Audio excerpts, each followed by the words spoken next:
some metal. Got some old uniframe somebody was throwing out. I hate to see anything go to waste, you know, so I'll take time to cut this up and we can use it later on something. You know, this is probably a good time to talk about ways that you can cut metal in your home shop. So let's take a few minutes right now to look at the different ways you can cut metal in your home metal shop. Now when it comes to cutting metal in your home shop, dollar for dollar, one of the most versatile, cost-effective tools you can get is an angle grinder. What I've got here is a 4.5-inch DeWalt angle grinder. For cutting metal, you're going to want to use one of these cutting discs. They're basically a very thin version of a grinding wheel.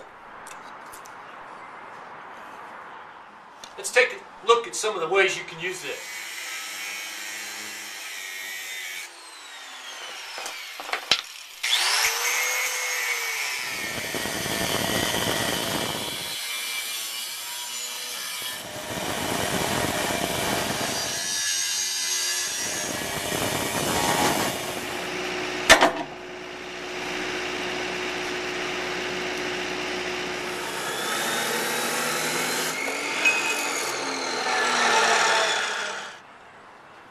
Well, the angle grinder is a great tool to own, but so is this, an abrasive cut-off saw.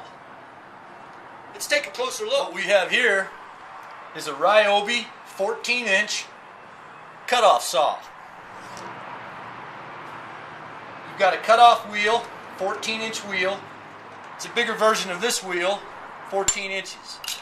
You've got a platform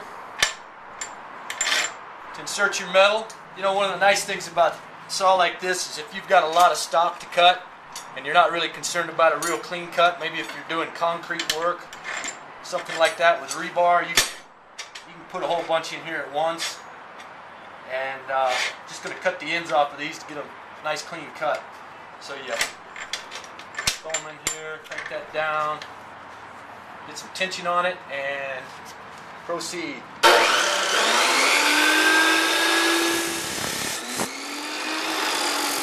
You know, another nice thing about the abrasive cut-off saw is it allows you to start getting some uniform angles.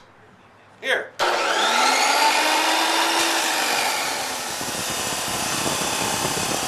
Here's something else that's pretty cool about the abrasive cut-off saw. You can cut compound miters if you want.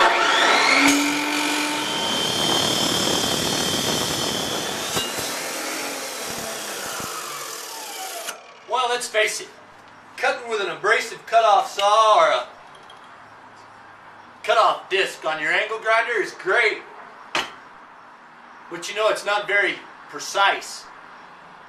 If you want to get into cutting a lot of cuts over and over, then let's face it, we've got to find something else. That's when you're going to need one of these. It's a 4.5-inch metal cutting bandsaw. Here, I'll show you how it works. With a metal cutting bandsaw, you're going to have the ability to perform precision cuts over and over. So you can, and just look how easy it is to do compound miter cuts.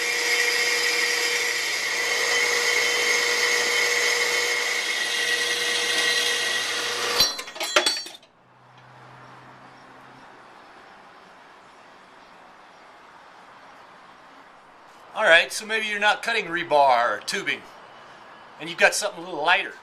So maybe you've got some sheet metal that you're cutting. You know, you could always use a pair of tin snips.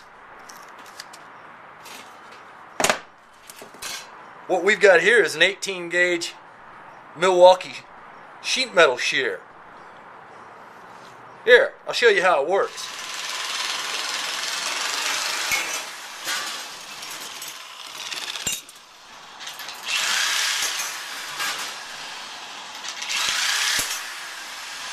So now you pretty much have to come in here and Cut them the old-fashioned way.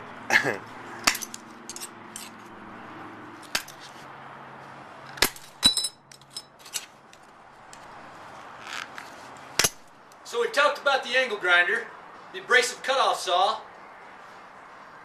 the metal cutting bandsaw, tin snips, and electric shears. But there's one more thing you may want to have in your home shop if you plan on cutting metal. Don't forget about your cutting torch. Maybe a bit old school, but it sure gets the job done.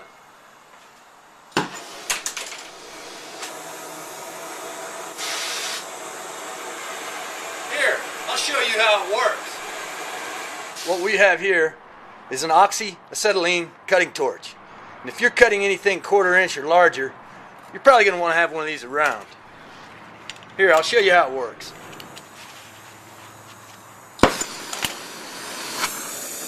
You want to tune that in.